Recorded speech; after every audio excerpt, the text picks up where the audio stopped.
اعوذ باللہ من الشیطان الرجیم، بسم اللہ الرحمن الرحیم۔ السلام علیکم۔ یہ جو ہے قرآن میں سورت نمبر 23 ہے المومنون، اور یہاں سے جو ہے 18واں پارہ بھی شروع ہو رہا ہے۔ یہاں پہ 17 پارہ پہلے کی صورت میں جو ہے الحج میں کمپلیٹ ہو گیا تھا، اور المومنون یہ بھی مکی صورت ہے۔ اس میں جو ہے 6 رکوع ہیں اور 118 آیات ہیں، اور یہاں پہ جو ہے قد افلح، یہاں سے شروع ہو رہا ہے قد افلح، یہ 18واں پارے کا نام ہے۔ مطلب جو صورت ہوتی نا، جو آیت ہوتی اس کے نام پہ پارے کا نام پڑ جاتا ہے اس طریقے سے جی۔ تو خیر، اس میں اللہ پاک فرما رہے ہیں اچھا کیا نام، مومنون کا نام ہوتا ہے ایمان والے، جو یعنی کہ جو اللہ پر، ان کے سارے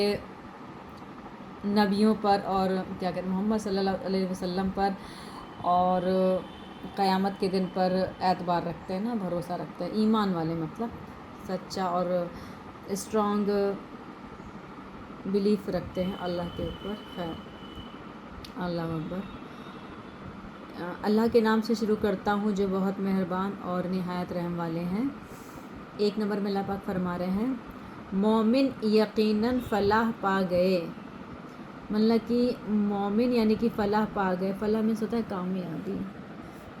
فلاح پا گئے مطلب کہ سکسیس۔ حی علی الصلاح، حی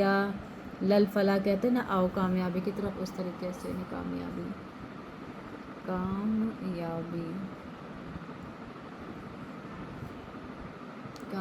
پا گئے۔ 2 نمبر میں اللہ پاک فرما رہے ہیں وہ جو اپنی نماز میں عاجزی کرنے والے ہیں۔ نماز میں عاجزی کرنے کا مطلب جہاں تک کہ یہ ہوتا ہے کہ پھر جیسی نماز کا ٹائم ہوا، اور قرآن میں جو نا کئی جگہ بتایا گیا ہے کہ پھر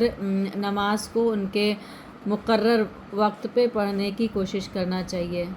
لیکن یہ ہوتا ہے اب شیطان بہکائے رہتا ہے ہم لوگ کو، لیکن تو پھر یہ جن کا ایمان تھوڑا ایمان کمزور، یا وقت نہیں ملتا ہے، ڈیوٹی وغیرہ میں بزی ہیں، یا کچھ اور وجوہات ہیں، ہیلتھ صحیح نہیں ہے، یا شیطان کا غلبہ زیادہ ہے، تو اینی ہاؤ کوشش کرنا چاہیے نا کہ اس کو بعد میں بھی قضا کے طور پر ہی پڑھ ہی لینا چاہیے، لیکن نا چھوڑنا نہیں چاہیے۔ خیر، اور ایک نیکسٹ آیت میں اللہ پاک فرما رہے ہیں اور وہ جو لغو باتوں سے منہ موڑنے والے ہیں۔ لغو بات کا مطلب کیا ہوتا ہے، اس میں لکھا ہے، دیکھتے ہیں۔ لغو ہر وہ کام اور ہر وہ بات ہے جس کا کوئی فائدہ نہ ہو، یا اس میں دینی یا دنیاوی نقصان ہو۔ ان سے اعراض کا مطلب ہے کہ ان کی طرف التفات بھی نہ کیا جائے، مطلب دیکھا بھی نہ جائے، دھیان بھی نہ دیا جائے، اگرچہ یعنی کہ یدیپی، حالانکہ ایسے کر کے، اگرچہ جائے کہ انہیں اختیار یا ان کا ارتکاب کیا جائے۔ مطلب کہ جو چیز ہم جو ایمان رکھتے ہیں اللہ کے اوپر، وہ ایسی فالتو باتوں سے دور رہنا چاہیے، چاہے ساری دنیا یا باقی کچھ لوگ اس کے پیچھے ہی کیوں نہ پڑے ہوں اور اس کا ارتکاب کیوں نہ کریں، لیکن ہم لوگ کو چاہیے اس سے اپنے آپ کو سیپریٹ رکھے، الگ رکھے نا، واللہ عالم۔ خیر، 4 نمبر میں اللہ پاک فرما رہے ہیں اور وہ جو زکوٰۃ ادا کرتے ہیں، اور وہ جو اپنی شرمگاہوں کی حفاظت کرنے والے ہیں، سوائے اپنی بیویوں یا ان کنیزوں سے جن کے وہ خود مالک ہوئے ہیں، ان کے دائیں ہاتھ، تو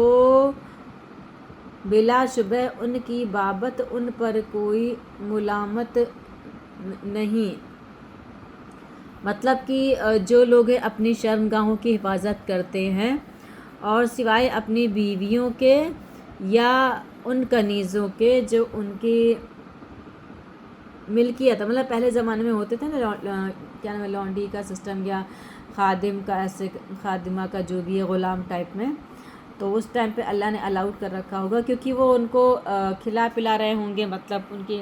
ایک طرح سے کیا کہتے ہیں کفالت کر رہے ہوں گے، تو اس ٹائم پہ تھا، اور اب کا مجھے نہیں پتہ، خیر اگر کوئی نہیں ہے تو کر سکتے ہیں اس طریقے سے، خیر اللہ اکبر۔ 7 نمبر میں اللہ پاک فرما رہے ہیں پھر جو شخص ان کے علاوہ راستہ تلاش کرے تو ایسے لوگ ہی حد سے گزرنے والے ہیں، مطلب ان چیزوں کے علاوہ جو اللہ نے حکم دیا کہ آپ کی بیویاں ہوں یا کوئی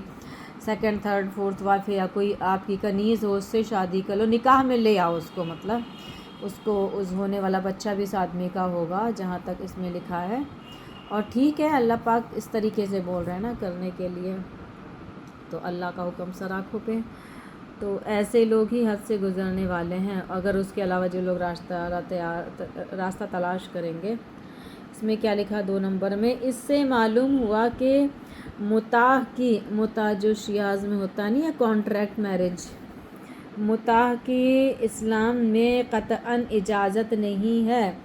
اور جنسی خواہشات کی تسکین کے لیے صرف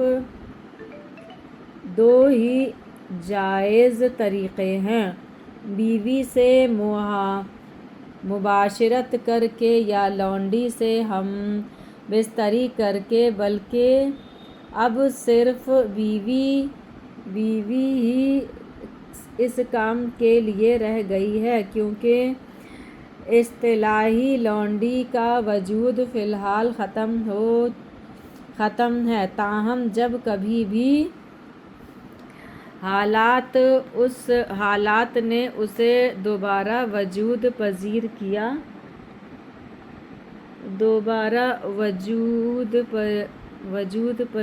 کیا تو بیوی ہی کی طرح اسے مباشرت جائز ہوگی، مطلب وائف کی طرح ٹریٹ کرے، اس کے حقوق پورے کرے، کھانا پینا کپڑا لتا پھر رکھ کے، بچوں کی کفالت، اسکول وغیرہ بھیجنا، مدرسہ وغیرہ بھیجنا، اس طرح سے اس کے ڈیلی خرچ کو کور کرنا اور اس کو خرچ دینا، اس طریقے سے، خیر۔ 8 نمبر میں اللہ پاک فرمایا اور وہ جو اپنی امانتوں اور اپنے عہد کی حفاظت کرنے والے ہیں۔ 9 نمبر میں، اور وہ جو اپنی نمازوں کی حفاظت کرتے ہیں، اللہ اکبر، 2 بار اللہ پاک نے بولا ہے ماشاءاللہ اس میں نا، نماز کے بارے میں اللہ پاک نے، ایک سیکنڈ، نماز کے بارے میں اللہ پاک نے 2 بار بولا نا، ایک 8 نمبر میں، 9 نمبر میں، یہ 9 نمبر نمازوں کی حفاظت کرتے ہیں نا، اور ایک 2 نمبر میں لکھا ہے نا اللہ پاک نے، وہ جو اپنی نمازوں میں عاجزی کرنے والے ہیں، ماشاءاللہ، عاجزی مانے کہ جیسی ٹائم ہوا ان کو کچھ نہیں دکھتا، نبی صلی اللہ علیہ وسلم کی طرح بس وہ نماز کی طرف لپکتے، مطلب دوڑتے ہیں یا بھاگتے ہیں یا نماز کی طرف جانے کی کوشش کرتے ہیں کہ ہمیں نماز پڑھنی ہے، ان کے دل میں نماز کے لیے اتنا احترام، عزت اور محبت ہوتی ہے، اس طریقے سے۔ 10 نمبر میں اللہ پاک فرما رہے ہیں یہی لوگ وارث ہیں جو فردوس کے وارث ہوں گے، وہ اس میں ہمیشہ رہیں گے، اور بلا شبہ ہم نے انسان کو مٹی کے جوہر سے پیدا کیا، یعنی کھنکھنی مٹی سے یعنی کھنکھناتی بھی مٹی کے گارے سے پیدا کیا ہے، اسے قرآن میں کئی جگہ لکھا ہے،